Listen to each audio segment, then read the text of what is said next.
అయ్యా కాపాడయ్యా. ఏమైంది? తాగిన మత్తులో వాళ్ళ చెల్లి గురించి తప్పుగా మాట్లాడేశాను స్వామి. వాడు చంపడానికి వస్తున్నాడు, కాపాడయ్యా.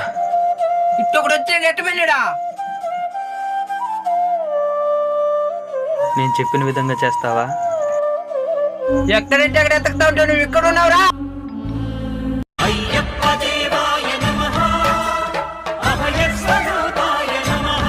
క్షమించయ్యప్ప. అయ్యప్ప, ఈ విధంగా ఇంకెప్పుడు ఎవరి దగ్గర నడుచుకోవద్దండి. సరే స్వామి.